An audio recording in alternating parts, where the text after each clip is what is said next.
Hi ಎಲ್ರಿಗೂ. Tomato ಮತ್ತು ರಾಗಿ ಹಿಟ್ಟನ್ನು ಯೂಸ್ ಮಾಡಿಕೊಂಡು ಇವತ್ತು ದೋಸೆ ಮಾಡ್ತಾಯಿದ್ದೀನಿ.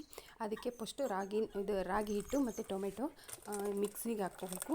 ಆಮೇಲೆ ಈರುಳ್ಳಿ, ಟೊಮೆಟೊ, ಹಸಿಮೆಣ್ಸಿನ್ಕಾಯಿ, ಕೊತ್ತಂಬರಿ ಸೊಪ್ಪು, ಜೀರಿಗೆ, ಅಜ್ವಾನ, ಸ್ವಲ್ಪ ಉಪ್ಪು ಹಾಕಿ ಸ್ವಲ್ಪ ನೀರು ಹಾಕಿ ಮತ್ತೆ ಒಂದು ಮಿಕ್ಸಿ ಮಾಡ್ಕೋಬೇಕು. ಆಮೇಲೆ ಅದನ್ನು ಚೆನ್ನಾಗಿ ಕೈ ಹಾಕಿ ಅದಕ್ಕೆ ಸ್ವಲ್ಪ ಉಪ್ಪು ಹಾಕಿ ಅದನ್ನು 1-5 ನಿಮಿಷ ರೆಸ್ಟ್ ಮಾಡೋಕ್ಕೆ ಬಿಡಬೇಕು.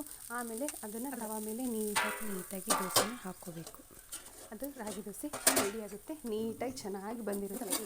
ಈ ಥರ ರಾಗಿ ದೋಸೆ ಮತ್ತು ಟೊಮೆಟೊ ದೋಸೆ ರೆಡಿಯಾಗಿರುತ್ತೆ. ಇದನ್ನು ನಾವು ಕಾಯಿ ಚಟ್ನಿ ಇಲ್ಲ ಆಲೂಗಡ್ಡೆ ಪಲ್ಯ ಇಲ್ಲ ಕೆಂಪು ಚಟ್ನಿ ಜೊತೆ ನಾವು ನೆಂಚ್ಕೊಂಡು ತಿನ್ಬೋದು. ತಂಪಾಗಿರುತ್ತೆ, ಟಿಫಿನ್ಗೆ ಹೆಲ್ದಿಯಾಗಿರುತ್ತೆ. ಅಕ್ಕಿ ಬದಲು ನಾವು ರಾಗಿನ ಯೂಸ್ ಮಾಡ್ಕೊಳ್ಳೋದು ನಮಗೆ ತುಂಬ ಒಳ್ಳೆಯದು.